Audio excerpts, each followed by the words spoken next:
be chosen to be a part of Only Kids Aloud choir makes me feel quite proud because there were over 500 people who applied and they're all really, really talented. And that only 6 people could be chosen, so I felt really pleased that I was chosen. It was like really nerve-wracking because I didn't know how it would go and the feedback was just amazing.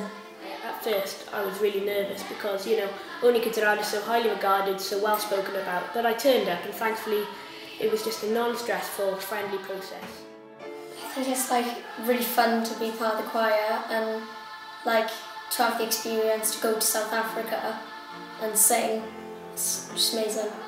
We would like to formally invite you to join us in South Africa and be our special guests when you will perform alongside our singers in our beautiful city at our venue Artscape. Welcome! In terms of logistics, it's a very busy time at the moment. We're dealing with passports, with accommodation bookings, flights, museum trips and rehearsal outs in Cape Town in the Artscape Theatre itself. So it's very busy and exciting time at the moment. Sharing the stage with Bryn will be pretty amazing because of course we work with Only Men Aloud and we've worked with Only Boys Aloud and all sorts of people, but to work with, of course, someone again who's really high up in music and that, you know, to be able to have the chance to work with him is really good and hopefully we'll be able to learn things from him if we want to go into singing like him in the future.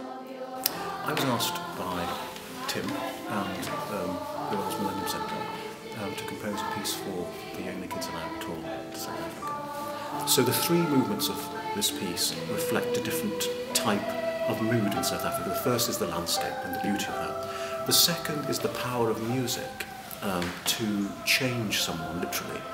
So I set the Indian mystic Rabindranath Tagore, which is my song. The song of mine will wrap its music around you, and it basically changed you. And then the third movement, I wanted to touch upon Mandela himself, so I set William Henley's beautiful poem Invictus, which was Mandela's favourite poem, which he used to read to himself in prison, and get him strength. So the third movement is about strength.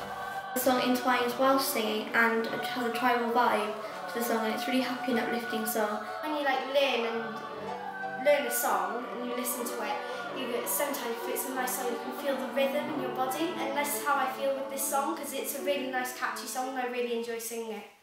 The messages I have for the children of South Africa with a musical passion would be to, you know, take any opportunity available, work hard for it, and their efforts will definitely pay off. And just remember that singing is a worldwide language and it'll bring nations closer together, like hopefully our performance will in April. Follow your dreams because, you know, an opportunity will come at some time, and I was very lucky as my opportunity came to me when I was 9 years old. Also, I would like to say to the people who made this trip possible and to the Cape Town Opera is Diolch yn fawr, which means thank you very much in Welsh. I'd like to thank Cape Town Opera for inviting us down to South Africa to sing. I'm really excited to come and perform with you in Cape Town. And you've made, you know, our dreams come true.